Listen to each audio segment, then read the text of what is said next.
नमस्कार, times of Swaraj में आप सबों का स्वागत है और मैं हूं संतोष सिंह। और टाइम्स ऑफ स्वराज के सभी दर्शकों को सुप्रभात, गुड मॉर्निंग।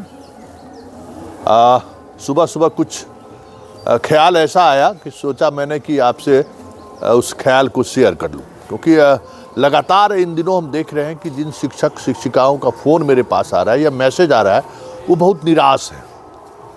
और हमें लगता है कि ये जो निराशा का दौर है जल्द ख़त्म होगा। और अगर आप इस तरीके से निराश रहेंगे तो बच्चों पर, परिवार पर, जहां आप पढ़ने पढ़ाने का काम करते हैं, सब पर प्रभाव पड़ेगा। जो चीज़ें घटित हो रही हैं उन पर मनन करना छोड़ दीजिए। स्कूल सुबह सुबह पहुंचना है, एकदम पहुंचिए।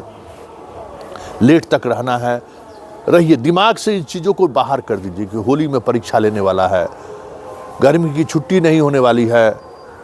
बहुत तरह के जो झंझावट आपके दिमाग में चल रहा है उनको छोड़िए।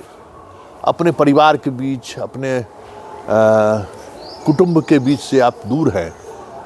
इनको महसूस करिए कि जहां आप हैं वही आपका कुटुंब है, वही आपका परिवार है, वही आपका समाज है, वही बच्चा आपका अपना बच्चा है। क्योंकि जिस दौर में आप गुजर रहे हैं, देखिए ये एक संक्रमण काल है।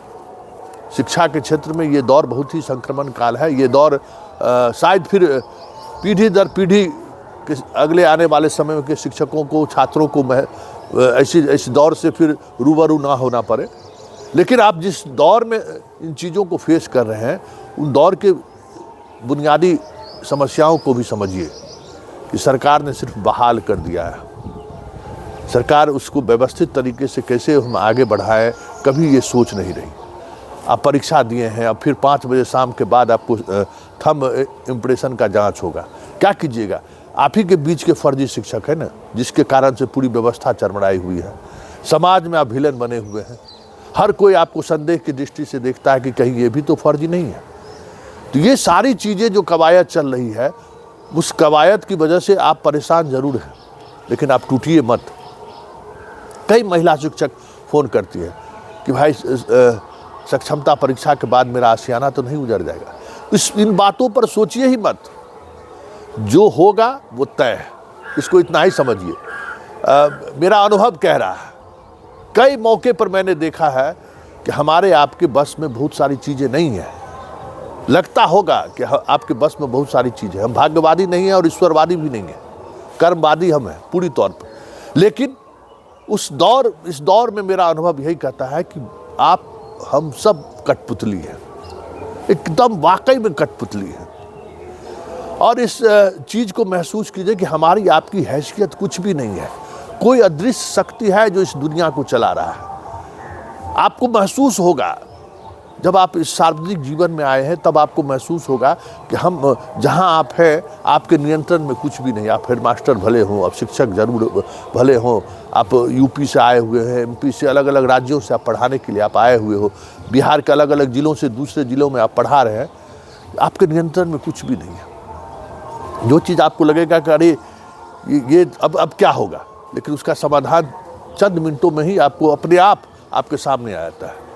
इसलिए ये जो सारी समस्याएं हैं, इन समस्याओं को समझिए कि एक जीवन के उस दौर से आप गुजर रहे हैं, जिस दौर में इस तरीके की समस्याओं का आना तय था।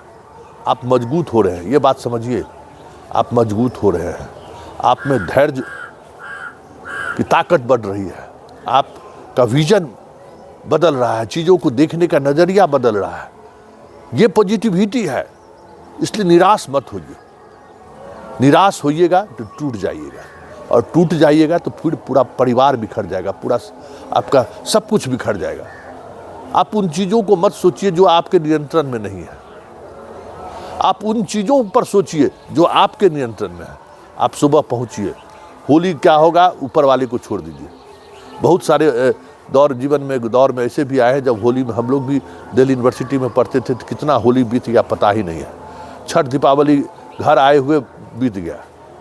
पत्रकार बने तो कभी कभी होली और छठ दीपावली के बीच में अगर कोई बड़ी घटना घट गई तो सब कुछ खत्म हो गया।